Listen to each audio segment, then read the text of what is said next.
Hey guys, this is Deepesh Mandalia and you're live with me and Colin today on the Facebook Ads Power Hour show. Hey Colin, how you doing? I'm doing great, man. It's great to be on Awesome. with you. Yeah, Your live streaming. looking forward to it. So we're going to find out more about Colin, and he's got some awesome stuff to share. I've actually met Colin out in Vegas and heard him speak as well for the first time, and he's got some really cool stuff that he's going to be sharing with you today. So I'm really looking forward to finding out some of his strategies around Facebook ads as well. For those of you that are new to the Facebook Ads Power Hour, it's my opportunity to interview someone I'm looking forward to learning from. So by virtue of that, you guys get some awesome insights as well. And so we're going to go through some questions that I have for Colin, going to find out a bit more about Colin's background, and then you'll have the opportunity to ask your own questions as well. So if you are on the live, if you put hashtag live when you put in your question, that'd be really helpful. And if you're the replay and you have a question, type in hashtag replay and your question, and we'll try and come back to that later on. So I can see people are joining now. Apologies, we ran slightly late, but if you are online, just give us a shout. Tell us where you're from. That would be awesome, just to know that we are live and direct and you can hear us as well. So the last few weeks have been really busy. I can't remember when we had our last Power Hour show, but I've been recently in Nashville, meeting some funnel hackers and getting to see what's new in the world of ClickFunnels, which was really super interesting. And right now, part of my own e-com stores, we're testing around kind of single funnel pages and e-com store based flows. And there's pros and cons of both. If you guys have any experience of either of those, would love to hear that as well. So I'm going to go and now speak to Colin and give him a chance to actually introduce himself. So Colin, it's super, super awesome to have you here today. Appreciate you making the time. Give us a quick intro. Yeah, absolutely. And I apologize. The reason we're a couple minutes late is because of me, not because of Deepesh. So you can blame me. I apologize to everyone if anyone was waiting. So yeah, a little bit about me. Deepesh and I met in Vegas, both speaking at the same event. So I run a full service customer acquisition agency, customer and user acquisition agency. We partner with mobile app companies and e-commerce companies to help them build traction in the growth stage, and then through the first and second stages of scale online is really what we specialize in. We haven't really gotten to that third stage of scale yet, where we're breaking into the millions per month, but that's really what we're working on now. And the sort of clients that we work with, again, they usually come on board using, making about $5,000 to $10,000 a month. And it's our goal to get them to do, six figures a month into the first stages of scale, and then through the second stages of scale, working towards those 8 figures. Awesome, appreciate that, Colin. So, how long have you been involved with Facebook ads? How did you get started as well? Yeah, actually, funny story. So I kind of got involved with Facebook ads on accident. A lot of people actually get quite interested about this story of I started selling like vulgar / funny party shirts on the internet, meaning that, I didn't it was almost 10 years ago now. So it was my sophomore year of college, junior year of college. I started selling t-shirts and other gadgets on the internet. And then, basically started with Facebook ads then. So I've been running Facebook ads for quite a while. I did take like a 2.5-year hiatus. But during that 2.5-year hiatus from Facebook ads, I was running some Twitter ads, ran some LinkedIn ads, and that ad platform still first came out. And kind of just have been doing it ever since.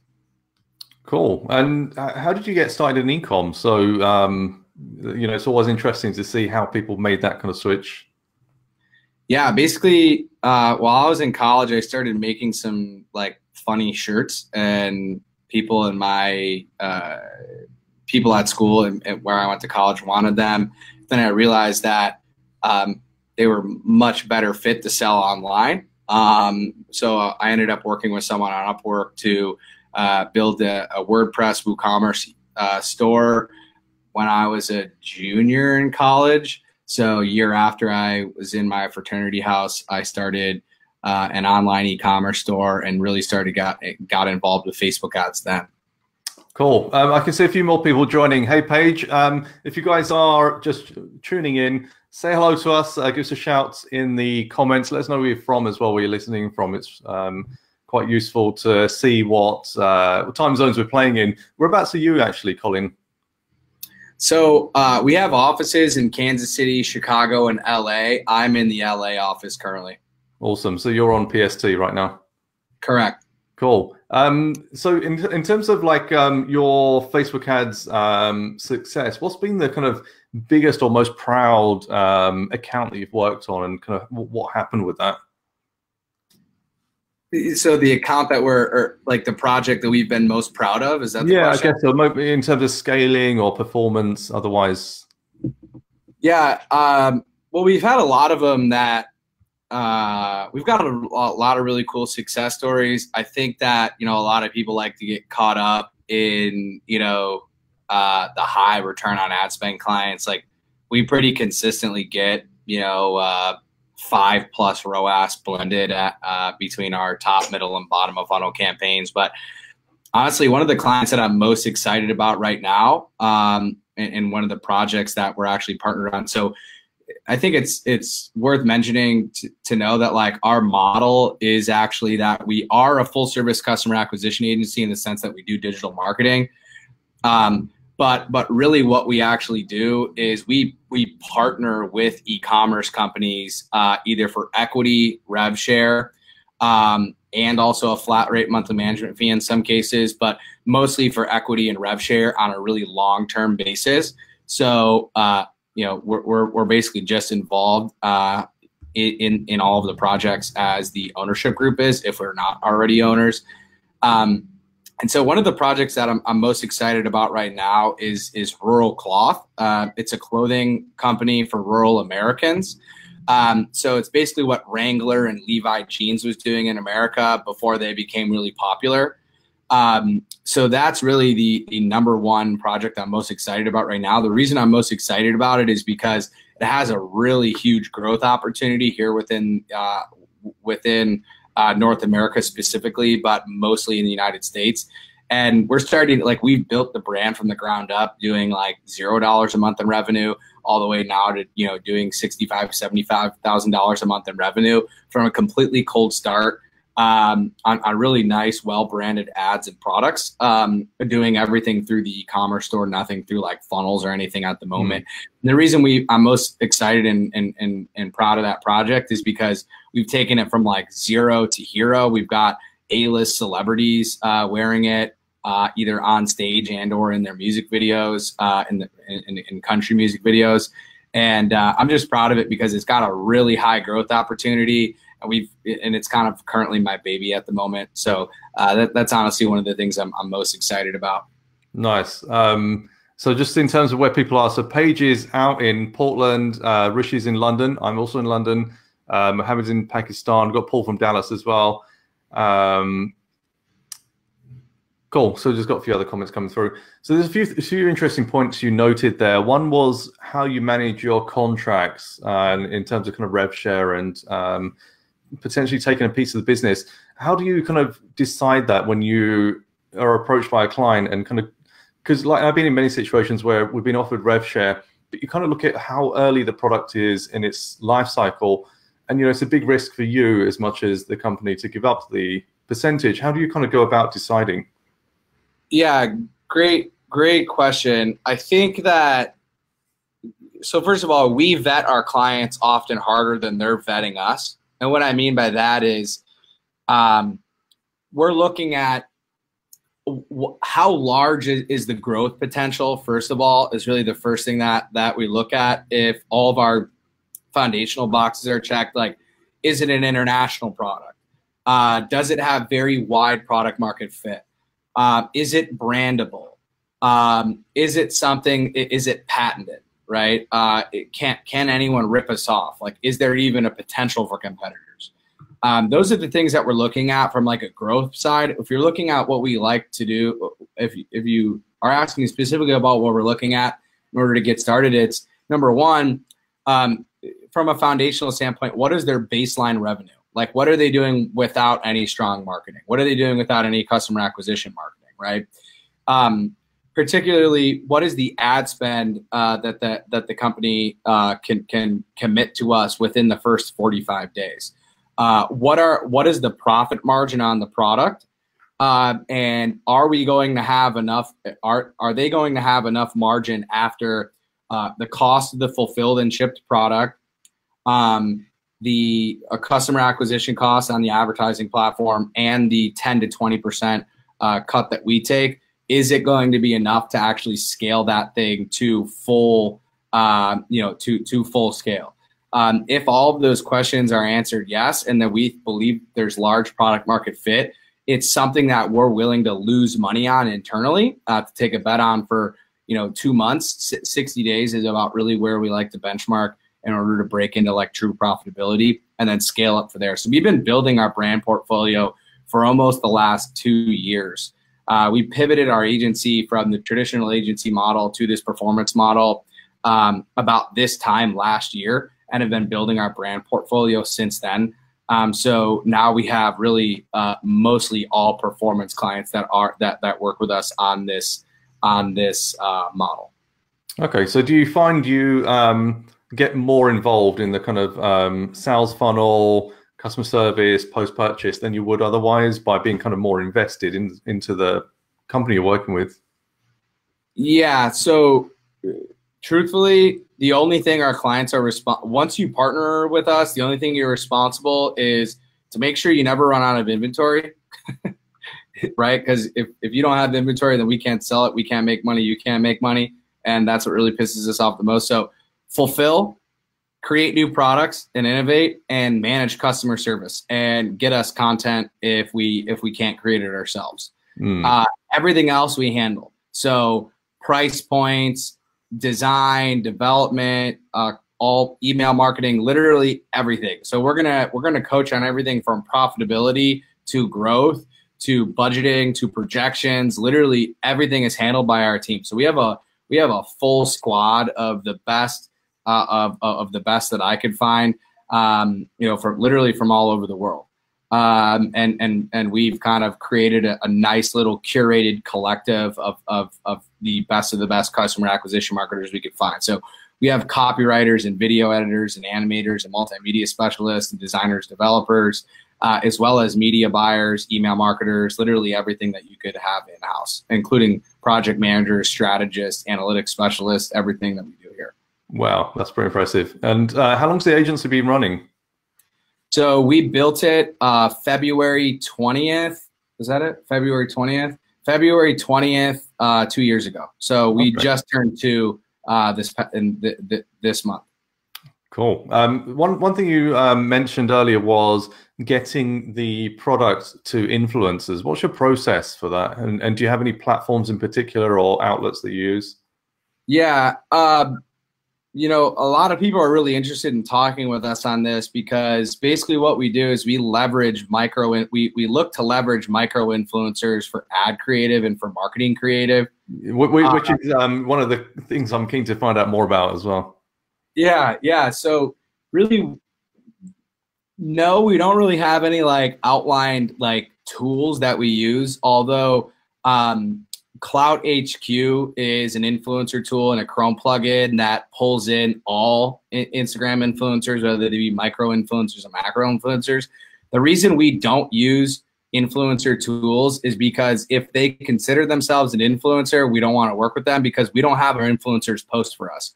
What we do is we reach out to influencers, ask them if they would like free product. If they want free product, they have to submit creative or photos and videos of them using it.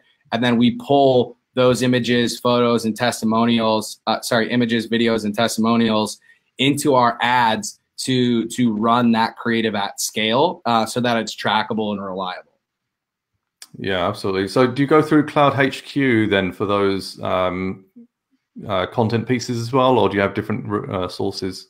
So we actually just kind of do it the old-fashioned way, because we're really looking for influencers that don't consider themselves influencers. They're just really content creators. So they have, 2,000 followers or less. They don't have any influencer deals. They're not making any money. They don't have any ego. They just have really nice, beautiful feeds. And honestly, over the past couple of months, moving towards this performance model, I feel like we've gotten away from it a little bit. But it's something that we're focusing on a lot more, is kind of getting back into the groove of leveraging micro influencers for basically free creative in exchange for products. We don't ask them to post for us. Instead, what we do is we ask them to submit the creative to us so that we can pull it in the ads and use it as ad creative to run it at scale. And do you get them to sign an agreement for that? Yeah, it's a real basic agreement. It basically just states that we're able to use the photos that they submitted to us and their name and likeness and advertising in perpetuity. Again, a lot of people like to really dive into the weeds on this question, and my answer there is that, like, it's a lot simpler than you really think it is, by just saying, like, hey, I'm getting commercial rights to this image. I'm going to use it in my marketing and advertising in perpetuity, in addition to your name and likeness, because because of the privacy laws in the United States. Particularly if you're international, you're not really going to have to get that name and likeness stuff. I don't think. I'm not an attorney. Don't listen to me. But from my understanding, it's the privacy laws are strongest in the United States. Yeah. And do you give them any kind of steer in terms of what kind of shots you're looking for, or do you just give them the product and let them kind of run loose? Yeah, so we submit to them what we call a creative brief, which is basically just a really quick one-pager of the images and their feeds that we like. And then not only like the images and their feeds that we like, but the reason why we reach out to them. Like, we like these types of photos. We see that you have access to this type of scenery. Like, so then we ask them, like, we're looking for particularly feedback. We're looking for particularly images that have, this is a primary focus, this is a secondary focus, this is a tertiary focus. And what we're looking for is is an image that fits a specific demographic that we can put in an ad. So if we're looking to advertise to, young, affluent males in cities, we're going to get some creative of young, affluent males in a city setting. If it's, young, affluent males in a more suburban setting with a young family, then we're going to be looking for creative that matches that same demographic. People like to buy from people who are the same as them. People respond better in conversation to people that look and feel the same as them, or they think that are alike. So, kind of like the monkey see, monkey do of, if you see someone similar to you doing something, you're more inclined to do it yourself. And that's kind of the same tactic that we're looking to request creative from these people. Yeah, absolutely. Of course, there's some questions coming through. Guys, we'll come back in about 10-20 minutes. We'll go through your questions, but do keep them coming through. If you're on the live, ideally put hashtag live with your questions so we know that it's for now. If you're on the replay, hashtag replay, and myself and Colin will try and come back later to answer those as well. Now, in terms of Instagram as a platform versus Facebook, with the creative that you use, do you end up tailoring it for Instagram? Do you see Facebook working on Instagram? How do you approach those two platforms? Really interesting question. Actually, segmenting ads on Facebook and Instagram, I think is going to be a lot more important for building ads specifically for the platform. I think it's going to start changing quite a bit here soon. Right now, we're running a lot of stuff on automatic placements. We just started scaling. Carolus, who's our head media buyer here, began to start scaling campaigns, CBO campaigns with ad sets at different bid caps. That's really like the most segmented that we're getting. I mean, we do try to eliminate stuff when we're beginning to scale campaigns. Eliminate bad performing placements. But honestly, both top of funnel, middle of funnel, and bottom of funnel, we're really leaving on all placements at the moment. It's just where we're seeing the best return on ad spend at the moment. Does that answer your question? Yeah, absolutely. I think I do agree that it's becoming more important to split the placements. And, the way I see it is Instagram's more of a visual platform. Facebook is more of a kind of casual social platform. So sometimes you'll get great creative from Instagram. You try it on Facebook, it doesn't work as well. And then you try something a bit more high level, high quality on Instagram. It just seems to work a lot better. So I do think there is a case to have those split out. But also at the same time, when you are doing your testing, I prefer to just bulk them together initially. You can have different creatives selected in your ad set in your ad, sorry. But then depending on performance, I'll split that out. So you mentioned CBO. It's probably the hottest topic of 2019 when it comes to Facebook ads. And if listeners haven't heard, then by September 2019 this year, all campaigns will be on CBO. So you'll have no choice but to run CBO campaigns, which means, so that stands for campaign budget optimization, which means your budgets will be set at the campaign level, not at the ad set level. And so myself, and as you can hear from Colin and many other people, we're experimenting with CBO now. And especially in the kind of work I'm doing, I'm trying to change everything to CBO. And you know, you've got no choice but to do that in 6-7 months time. So you might as well get into that rhythm now. Anything else you can share on CBO, Colin, that you've learned, that you've been testing around and kind of have seen work? Yeah, I think that in honestly, unfortunately, I don't work inside of the ad platform as much as I used to. So I like to turn to our head media buyer, Careless, for this stuff. And a lot of the stuff that I've been learning over the last 60 days particularly is really that when you're letting Facebook choose at the ad set level where to spend most of your budget, it actually does, and it does result in a higher return on ad spend. Instead of requiring Facebook to spend a minimum amount of money, which Facebook's in business to make money. Clearly, it's no secret, right? Like, so they're going to spend your money at the ad set level no matter what. And so if you're asking to instead spend money at the campaign level, what I've been learning is that they actually do a pretty good job at making sure that you ended up getting the lowest cost per purchase, highest return on ad spend, right? And so what we've been doing to test is using CBO for testing. And so the best thing about CBO so far, in my opinion, is the ability to put like 10 to 15 different audiences and ad sets inside one CBO campaign, and tell yourself, like, I want to test at $100 a day, and I want to see which one of these audiences, in combination with which piece of creative, ends out outperforming the best, and which one Facebook specifically thinks performs the best and ends up actually performing the best. Because Facebook is going to begin to tailor your spend and divert spend to the winning ad and ad set combination, and then you're going to be able to take that winning ad and ad set combination and put it into a scale campaign and scale up from there. Absolutely. That's really interesting. One thing you touched on earlier was kind of thinking about avatars. So when you're doing your Instagram outreach and looking for influencers, you know, you're looking for the male and kind of lifestyle or whatever it is. In that kind of first instance, when you're starting off with an ad account and you don't know necessarily who your avatar is, how do you go about that research and start building up a profile for your ideal customer? Yeah, I mean, we're actually working on getting a lot better at this and building our own avatars or customer profiles. It's kind of an uncalculated process at this point. Basically, what we do is we go off of who we really think is buying most of our products and actually who we want to advertise to.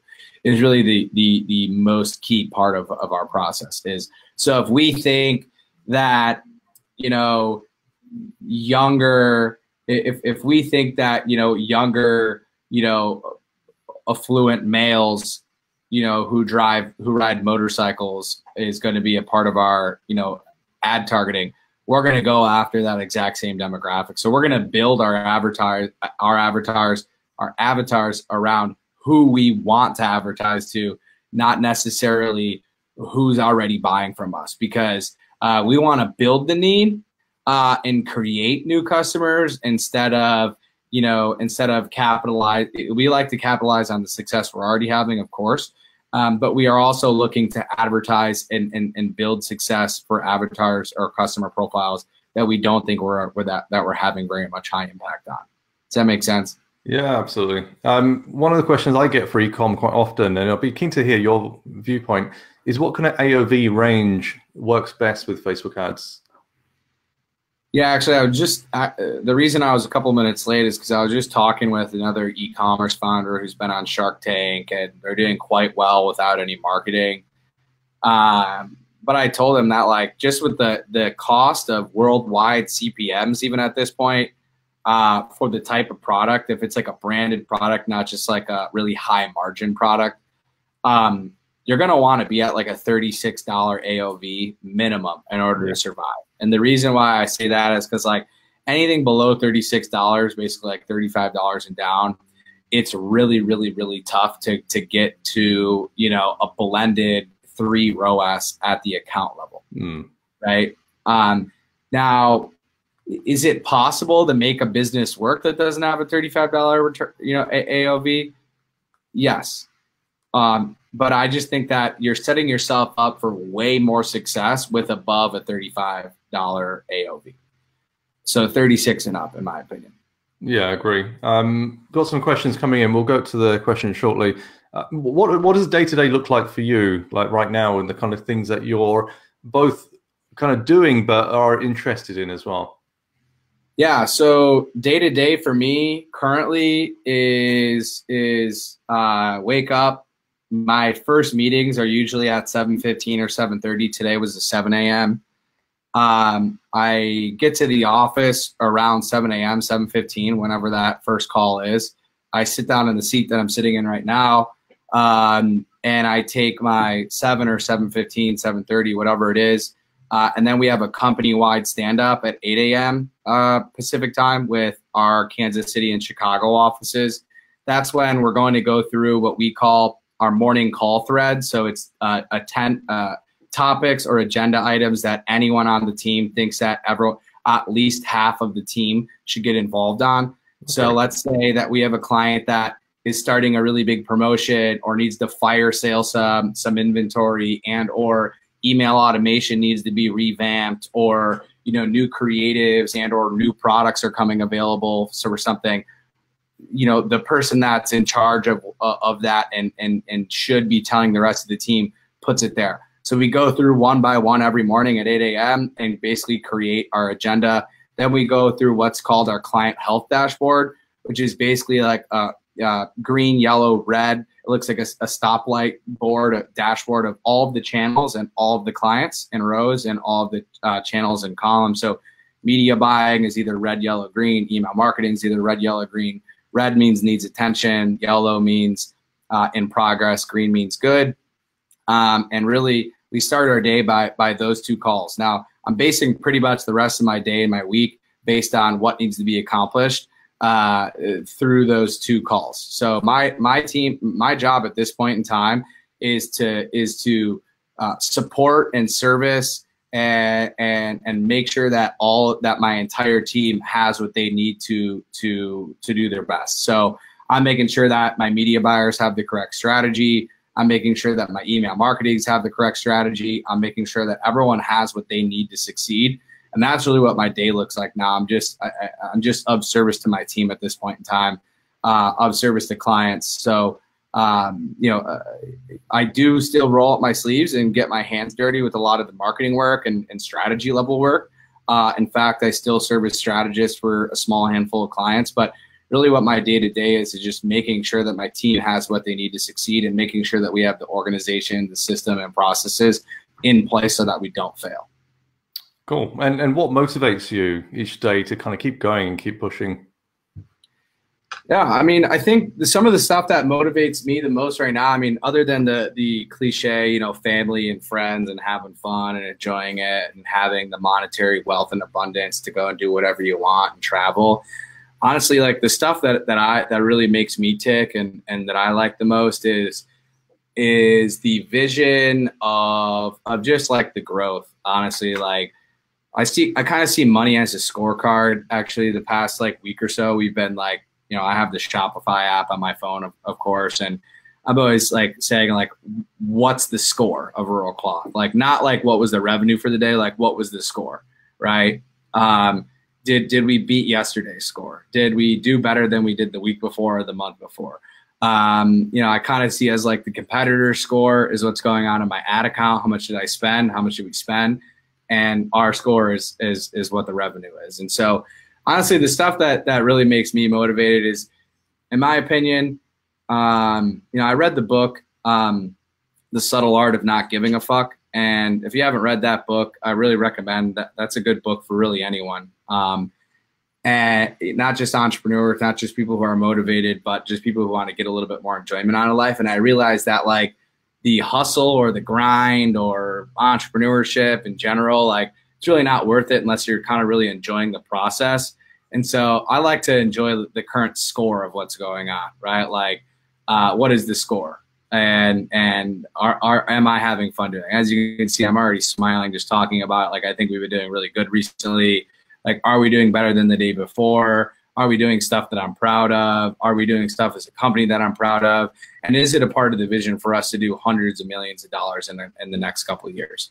Honestly, my goal is to get the score up to those numbers, right? Like, I don't want this to be, you know, just an agency. I don't want it to just be, you know, a growth partner. I see ourselves as growth as a service and true partners for large, high growth companies. And I want everyone on our team, you know, to build this and be a part of the vision to get this to hundreds of millions of dollars instead of the tens of millions of dollars that most people have their vision set on. Cool. So you mentioned one book. Are there any others that stand out that have made a big difference in your career? Yeah. I'd say that there's like, I have like 5 books that I'd say like completely changed my life. I would say Smart Cuts by Shane Snow. It teaches you how to make lateral movements instead of trying to cut forward. It's to sidestep so that there's no obstruction in front of you so you can advance forward. That guy is really like broken down and systemized how some of the world's most successful people have gained success in a really short period of time. So I'd say Smart Cuts by Shane Snow. I would say the Checklist Manifesto. That really breaks down like how some of the world's most accomplished people have accomplished their goals simply by using checklists. And it really also breaks down stuff like how to build skyscrapers, how to perform brain surgery, how to get someone to live through a car accident, right? All of those stuff that like skyscrapers never fall down, and you never hear you rarely hear of planes crash, although it's highly dangerous to perform any of those things. How does that happen? Well, it all ends up being a form of a checklist. And so I like that book, Checklist Manifesto, Smart Cuts. I would say that The Subtle Art of Not Giving a Fuck is a really good book as well, which I just mentioned. Let's see. I just brain farted, so that's 3. It happens. That's cool. Gosh, I can't believe I just forgot. You Are a Badass by Jen Sincero. It really kind of cuts through a lot of the there's a lot of people who believe in, you know, a vision board and you know, like basically like law of attraction, but it seems all too, you know, this and that, and it really breaks it down in kind of like a Western philosophy and something that like, you know, logical people can grab onto. So I'd say that book changed my life a lot. And then also The Lean Startup. That book really, it delivered to me the understanding of how to do more with less.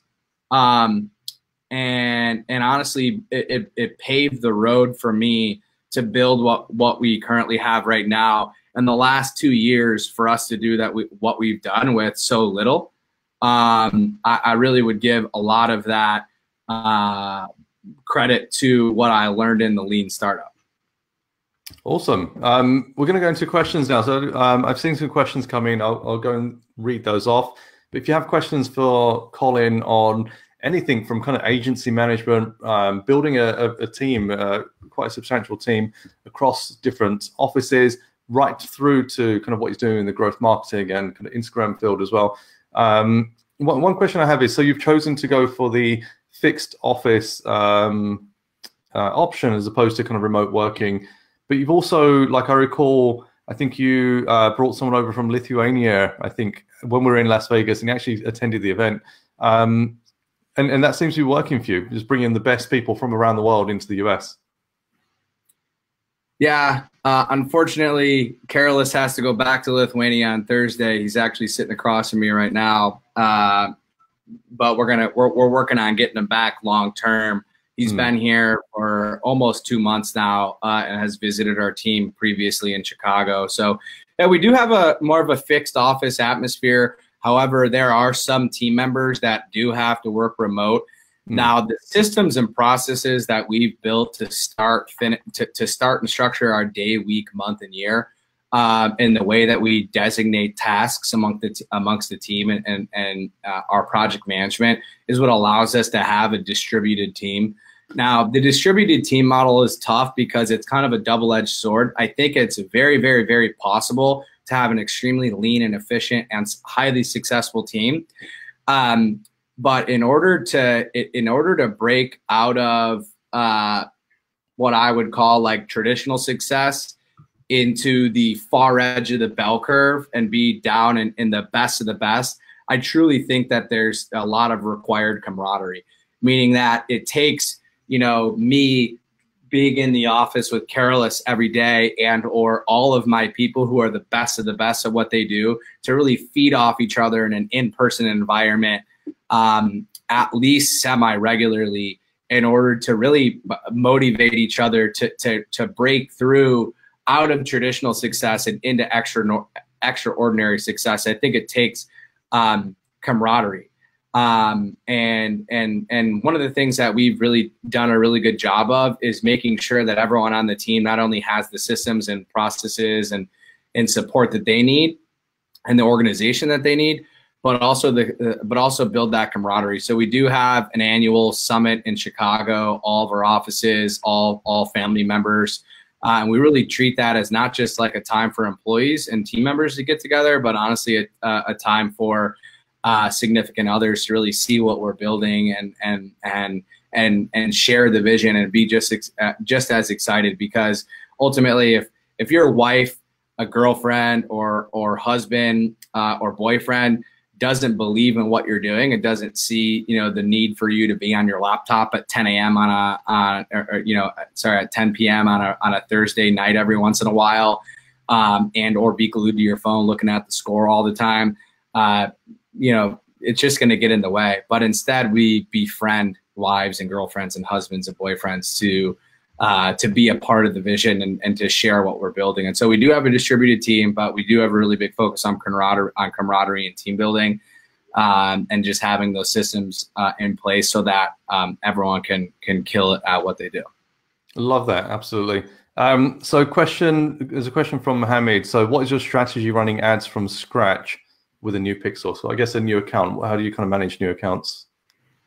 Yeah. So very first thing is, always launch middle of funnel and bottom of funnel when launching top of funnel ads on a new account. I truly think that you're going to make most of your money and give yourself the best chance of being profitable by running top, middle, and bottom of funnel ads. So you're going to want to retarget from the first day you get up your ads.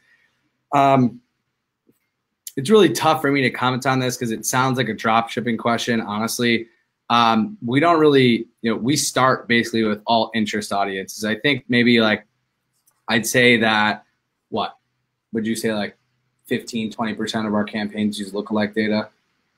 Yeah, I'd say like 15, 20% of our campaigns are using lookalike data. Almost everything is using cold audiences with interests. And that defies what a lot of other people are doing. But the reason we do that is because we like to align interests with copy and creative. And so if we can't really do that with a lookalike because we don't really know who's inside of that lookalike audience. Instead, we'd rather control who we're serving ads to based on what Facebook says, is accurate. Makes sense. This one definitely looks like a dropship question, although it doesn't quite make sense. Top 5 versus ePacket versus, I guess, worldwide testing. Let's say $30, $50. I guess AOV, that means. I'm trying to deconstruct that down. I guess that's maybe top 5 countries versus worldwide testing. Maybe that's the question. What's your thoughts on that? So we just started getting into a lot of worldwide products. and drop shipping. I can't really comment on this because I don't know too much about it. The only time we ever really drop ship products is when we want to like test and get traction with a new product, and then we like to bring it in house. So I mean, worldwide testing, great opportunity for CBO. I would be testing all of your worldwide with different ad sets in a CBO campaign to see where you're going to get the best testing. I know that I don't really know much about ePacket. I've shipped it. Again, if I'm going to drop ship something, I drop ship it just until I can confirm that I'm getting traction with this product and that it's a winner for me. And then I'm shipping it from China to wherever I need to have them in-house so I can ship them myself, nearest to where I'm advertising. So I can't really comment on that too much. Cool. There aren't any other questions, which is cool. So, Colin, if people want to follow you, find out more about your agency or yourself, where's the best place they should go? Yeah, you can check out our agency at boomn.com, which is BOOMN.com. And I think we either have a new website launching today or tomorrow. I can't remember when it is. So check that out. I'd love your feedback on it. I think it's pretty cool. I don't think the new one's up right now. And then you can, the best place to connect with me, honestly, is on Instagram, at Colin Mcgoo, MCGOO. It's at COLIN MCGOO. Connect with me on Instagram. I always respond to direct messages there. And yeah, you can follow along with me there. And I'm also public on Facebook. I'm actually not at my friend request limit anymore. I deleted a bunch of people, so you can friend request me there. And yeah, those are really the three places that you can find me. And any events coming up that you're attending or speaking at?